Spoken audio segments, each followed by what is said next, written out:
Hello students, मेरा नाम है Shahid Ansari and welcome back to my channel. आज हम जो वीडियो बनाने वाले हैं वो रिज्यूम के ऊपर बनाने वाले हैं। जैसा कि हमारा प्रीवियस वीडियो था जिसमें हमने बताया ऐसे 14 पॉइंट जिससे आप अपने रिज्यूम को बेहतर बना सकते हैं। तो आज उसी वीडियो का ये सेकंड पार्ट है जिनमें मैं आपको एक पैनल पे यहाँ पर आपको एक रिज्यूम का बताऊँगा कि किस तरीके से आपको रिज्यूम की फॉर्मेटिंग करनी चाहिए और किस किस तरीके से उसमें चीज़ें आती हैं। तो आइए वीडियो चालू करते हैं। वीडियो चालू करने से पहले प्लीज़ मेरे चैनल को सब्सक्राइब कीजिए, लाइक का बटन दबाइए, शेयर कीजिए, कमेंट कीजिए। तो आइए वीडियो चालू करते हैं।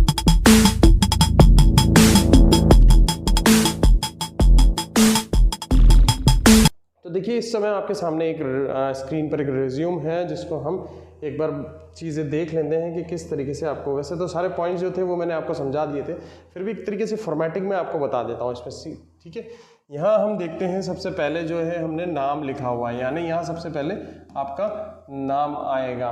ठीक है, जो भी है। इसके बाद अगर आपने जो भी कोर्स किया हुआ है, ठीक है, यहाँ पर 2 कोर्स लिखे हुए हैं, जैसे यहाँ पर MBA हो रहा है, यहाँ BBA हो रहा है, तो ये जो दोनों कोर्सेज हैं वो आपको यहाँ पर लिखने हैं। ठीक है, यहाँ आपने लिख दिया जो आपने किया हुआ है। अगर आप फ्रेशर हैं यहाँ पर तो आप अपनी क्वालिफिकेशन यहाँ पर लिख सकते हैं। जैसे कि सपोज करते हैं क्वालिफिकेशन जो है आपने क्या किया है, BA किया हुआ है या फिर MA किया हुआ है, इस तरीके की क्वालिफिकेशन आपको यहाँ लिखनी पड़ती है। किस तरीके से लिखते हैं, या तो BA आपने किया हुआ है, BA आप ऐसे लिखेंगे, उसको कहाँ से किया हुआ है, जैसे सपोज करते हैं राजस्थान यूनिवर्सिटी से किया हुआ है, ठीक है, कौन से ईयर में किया हुआ है। तो इस तरीके का एक यहाँ पर आपको फॉर्मेटिंग बनाकर इस जगह पर लिख सकते हैं।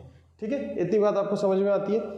ठीक है, अगर आप एक्सपीरियंस्ड हैं तो यहाँ पर आपको डेजिग्नेशन लिखे हुए हैं, आपकी करंट एम्प्लॉयर कौन है, कहाँ आप काम कर रहे हैं, वो लिखते हैं। लेकिन अगर आप फ्रेशर हैं तो यहाँ पर ये नहीं आता है, यहाँ पर आपका स्किल सेट आएगा। स्किल सेट यानी आपके पास कौन कौन सी स्किल हैं, तो वो यहाँ पर आप अपना स्किल सेट मेंशन कर सकते हैं। इसके बाद यहाँ पर तो लिखा हुआ ये एक जो एक्सपीरियंस कैंडिडेट का रिज्यूम है, तो इस जगह पर आपको डेजिग्नेशन और कंपनी का नाम यहाँ पर लिखा हुआ है, लेकिन आपको यहाँ पर सिर्फ अपना स्किल सेट मेंशन करना है कि आपके पास क्या स्किल सेट है, आपने क्या क्या किया हुआ है। ठीक है, आगे हम बढ़ते हैं। अपना ईमेल ID यहाँ पर देना है, मोबाइल नंबर यहाँ पर देना है, और जैसा कि मैंने आपको वीडियो में बताया था कि एक आपको जो मोटिव है या एम है या ऑब्जेक्टिव है वो हमें यहाँ पर लिखना होता है। और इसको लिखने का सबसे अच्छा तरीका मैं आपको बता देता हूँ कि ऑब्जेक्टिव जो होता है वो गूगल पे डालकर देख लो। गूगल पे आप डालेंगे ऑब्जेक्टिव तो बहुत सारे ऑब्जेक्टिव आते हैं, जो भी आपको अच्छा लगे वहाँ से लेकर यहाँ पर ये मेंशन कर दो। यहाँ पर लिखा हुआ है explore my experience in seeking a position to utilize my skills and abilities in your organization that offers professional growth while being resourceful, innovative and flexible. तो ये एक ऑब्जेक्टिव हो गया है। इसमें बताया गया है कि मैं अपने एक्सपीरियंस को एक्सप्लोर करना चाहता हूँ और आपकी ऑर्गेनाइजेशन में एक अच्छी पोजीशन देख रहा हूँ। तो आप अपना अपना ऑब्जेक्टिव जो भी है, जो अपना अपना पर्सपेक्टिव है, गूगल से वहाँ पर से देखकर इसको बना सकते हैं। देखिए, ये फॉर्मेटिंग मैंने बनाई हुई है। बहुत तरीके की फॉर्मेटिंग आती है, अलग अलग लोग आपको अलग अलग चीज़ों के बारे में बताएंगे, लेकिन मेरा ये कहना है कि एक सिंपल फॉर्मेटिंग होना चाहिए जिसमें इंफॉर्मेशन इजीली प्रेजेंट हो जाए, वही बेहतर रिज्यूम होता है। इसमें ज़्यादा इतना चीज़ें भरना नहीं चाहिए, ठीक है, कंजेशन इसमें नहीं होना चाहिए इतना ज़्यादा। आगे हम बढ़ते हैं। यहाँ देखते हैं एजुकेशन क्या लिखा हुआ है। ठीक है ना, एजुकेशन की इसमें रिज्यूम में लिखा हुआ है कि किसी ने MBA किया हुआ है और वो जयपुर नेशनल यूनिवर्सिटी से किया हुआ है। ठीक है, तो यहाँ पर अपन क्या कर रहे हैं, जो भी आपकी एजुकेशन है उसको थोड़ा सा एलाबरेट कर रहे हैं। ठीक है, अब आपके पास एक्सपोजर किस किस चीज़ में, यानी आपने MBA किया है या कोई सी भी ग्रेजुएशन की डिग्री है, तो आपके पास हुनर क्या क्या है, स्किल क्या क्या है, आपकी एक्सपर्टीज़ क्या क्या है, वो आप सब यहाँ पर इसमें मेंशन कर देंगे।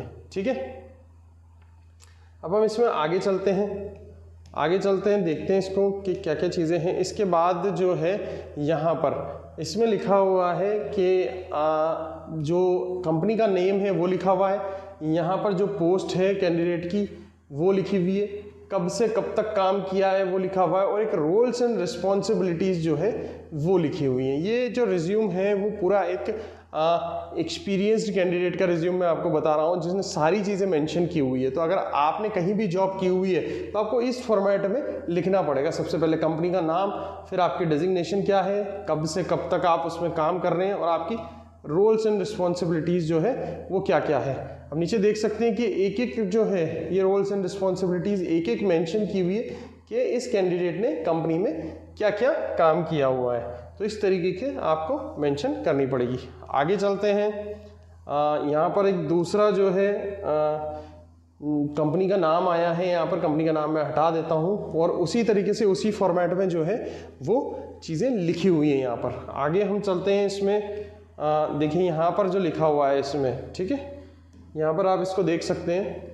टेक्निकल प्रोफिशिएंसी क्या है वो बता दिया उन्होंने, ऑपरेटिंग सिस्टम है, अदर एप्लीकेशन कौन कौन से यूज़ में आते हैं, तो वो यहाँ पर टेक्निकल प्रोफिशिएंसी यानी आप टेक्निकली कितना साउंड करते हो, आपको कंप्यूटर के मामले में कितना कितना आता है, वो यहाँ पर लिखा हुआ है। इसके बाद यहाँ पर फादर डिटेल लिखी हुई है, ठीक है, फादर नेम लिखा हुआ है, डेट ऑफ बर्थ लिखी हुई है, आप कौन कौन सी लैंग्वेज बोल सकते हो, हॉबीज़ क्या क्या है, परमानेंट एड्रेस क्या है ये आपको पूरा यहाँ पर लिखा हुआ है, ईमेल क्या है आपको वो भी पूरा यहाँ लिखा हुआ है। लास्ट में एक आपको डिक्लेरेशन यहाँ पर दिया हुआ है कि भाई जो भी मैंने अब वो इन्फॉर्मेशन जो मैंने दी है वो पूरी करेक्ट है। तो इस तरीके से ये जो छोटा सा एक रिज्यूम है ये यहाँ पर जो है दिया हुआ है, डिक्लेरेशन करके यहाँ पर जो है ये नाम लिखा हुआ है। तो इस तरीके से जो है ये छोटा सा रिज्यूम बना हुआ है और इस तरीके से आपको उसकी फॉर्मेटिंग जो है वो करनी रहती है।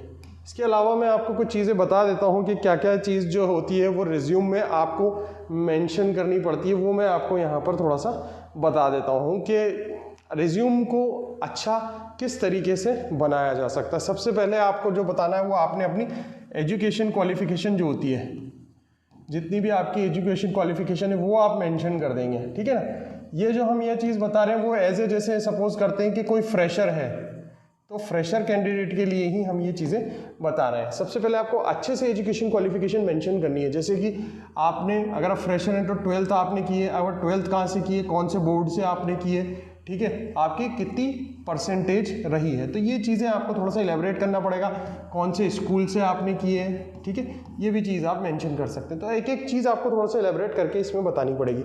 सबसे पहले आपने एजुकेशन क्वालिफिकेशन के बारे में बता दिया, उसके बाद आपने ग्रेजुएशन जो है वो कहाँ से की है, उसमें भी आपको ईयर मेंशन करना पड़ेगा। उसके अलावा आपको यूनिवर्सिटी कौन सी है, कॉलेज कौन सा है, ठीक है, उसके बाद आपने क्या किया है, जैसे बीए किया है, अब बीए किस में किया है, सोशियोलॉजी में किया है, XYZ जो भी इसकी स्ट्रीम्स होती हैं, तो इसको भी आपको एक तरीके से पूरा इलॉबरेट करके बताना पड़ेगा। दूसरी चीज़ हम जो है कि आपने ड्यूरिंग द टाइम कोई सर्टिफिकेट किया है। देखो मैं आपको पहले भी बता सकता हूँ कि जितना चीज़ें आप डालेंगे, क्योंकि एक फ्रेशर के रिज्यूम में कुछ भी नहीं होता है, फ्रेशर के रिज्यूम में खाली होता है, लेकिन उसको भरना पड़ता है, मसाला डालना पड़ता है। मसाला नहीं डालोगे तो सब्ज़ी का मज़ा नहीं आएगा बिल्कुल भी, तो इसमें मसाला डालना पड़ेगा, तभी तो रिज्यूम का वेटेज बढ़ेगा बहुत ज़्यादा। तो जितना ज़्यादा हो सके आप फ्री वाले सर्टिफिकेट्स बहुत सारे अवेलेबल होते हैं गवर्नमेंट के, या फिर कम फीस वाले भी होते हैं, जितना ज़्यादा आप कर सकते हो उन सर्टिफिकेट्स को करो और उसको रिज्यूम में लगाओ। सर्टिफिकेट आपने कौन कौन से किए हैं, आपने कोई 3 महीने का सर्टिफिकेट किया है, या कोई 6 महीने का सर्टिफिकेट किया है, या कोई फ्री वाला सर्टिफिकेट किया है, ये सारी चीज़ें जो हैं वो आपको इसमें याद होना चाहिए और उसको रिज्यूम में लिखो कि हमने ये सर्टिफिकेट किया और यहाँ से लिखा है। इसके अलावा तीसरी चीज़ जो होती है वो होती है इंटर्नशिप। मैं हमेशा जितने भी स्टूडेंट्स जो होते हैं वो मेरे से बात करते हैं, गाइडेंस लेते हैं, मैं उनसे ये कहता हूँ कि अगर आपकी ग्रेजुएशन हो चुकी है इंटर्नशिप करो, जितना ज़्यादा इंटर्नशिप करना चाहिए उतना ज़्यादा आप इंटर्नशिप करो, फ्री में काम करो कहीं भी, कोई पैसा देता है या नहीं देता है मतलब नहीं, लेकिन आप एक बार प्रैक्टिकल एक्सपोजर लो, कंपनी में जाकर काम सीखो किस तरीके से काम होता है, तो उस पर ज़्यादा हमारा ध्यान होना चाहिए। तो इंटर्नशिप्स के बारे में बताएं, भाई मैंने इस कंपनी से इंटर्नशिप ली है, मैंने इस इंस्टीट्यूट में अपनी सेवाएँ दी है, तो ये सारी चीज़ें जो हैं इंटर्नशिप जो है वो आपका होना चाहिए। इसके बाद आता है कि आप में स्किल सेट कितना है, स्किल सेट भी आपको मेंशन करना रहेगा कि आपके पास स्किल सेट कौन कौन से, भाई आप किस चीज़ में अच्छे हो। आपने ग्रेजुएशन कर ली, आपने 10th-12th भी कर ली, ग्रेजुएशन कर ली, लेकिन आपकी एक्सपर्टीज़ क्या है, आपके पास स्किल सेट क्या है, आप कर क्या सकते हो किसी फील्ड में, तो आपको वो भी बताना पड़ेगा। स्किल में जैसे अगर आप कंप्यूटर पार्ट पर बढ़िया हो, ठीक है, कंप्यूटर में अच्छे हो तो उसको लिखो, आपकी टाइपिंग अच्छी है तो आप उसमें टाइपिंग के बारे में बताओ कितनी स्पीड है कितनी नहीं है। आप अगर ग्राफिक डिज़ाइनिंग में अच्छे हैं तो उसका थोड़ा सा एक एलेबरेशन दे। तो इसी तरीके से आप जैसे अगर कुछ सोशल मीडिया मैनेजमेंट में अच्छे हो, इसके अलावा आप कोई भी मतलब कोई सा भी फील्ड हो सकता है, जैसे कि हम समझ सकते हैं कंटेंट राइटिंग का ही हो फॉर एग्जाम्पल, ठीक है। तो इस तरीके के मतलब जो होते हैं, आपका जो भी स्किल सेट है, जो भी आप कर सकते हो वो स्किल सेट आपका रिज्यूम में मेंशन होना चाहिए। तो जिस तरीके से मैंने आपको चीज़ें बताई, अगर ये सारी चीज़ें आपके रिज्यूम में मेंशन है तो एक ये पॉजिटिव इंप्रेशन क्रिएट करता है एम्प्लॉयर के सामने। और अगर ये चीज़ें मेंशन नहीं होती है तो एम्प्लॉयर क्या करता है, आपसे सवाल करता है और अगर ये सारी चीज़ें मेंशन होगी तो वो सवाल नहीं करेगा। उसको ऑलरेडी जो वो सवाल करने वाला है वो रिज्यूम में उसको सारी चीज़ें मिल जाती है। इंटरव्यूअर तभी सवाल करता है जब उसको रिज्यूमे में चीज़ें नहीं मिलती है। अगर रिज्यूमे में आपने सारी चीज़ें क्लियर कर दी हैं तो उसको इतने सवाल जो है वो पूछ नहीं पाएगा। तो ये था आज का हमारा वीडियो जिसमें हमने आपको बताया कि एक रिज्यूम जो है आपका वो किस तरीके से होना चाहिए। मैंने एक आपको उसको फॉर्मेटिंग भी बताई कि फॉर्मेटिंग किस तरीके से बिल्कुल ईजी होनी चाहिए, विजिबल होनी चाहिए। तो अगर विजिबल होती है अच्छे से तो it creates positive impression on interviewer. तो ये था आज का हमारा एक छोटा सा वीडियो जिसमें हमने आपको बताया कि जो रिज्यूम है वो किस तरीके से डिज़ाइन करना चाहिए और क्या क्या इंपॉर्टेंट चीज़ें उसमें मेंशन होना चाहिए। Till then thank you so much guys for watching my channel. Please please please मेरे चैनल को सब्सक्राइब करें। अगर वीडियो आपको पसंद आया है या अगर अच्छी जानकारी मिली है तो उसको लाइक का बटन दबाना ना भूलें। कमेंट कीजिए कोई जानकारी चाहिए, शेयर कीजिए अपने सोशल मीडिया पर। Till then thank you so much guys for watching my channel. Thank you.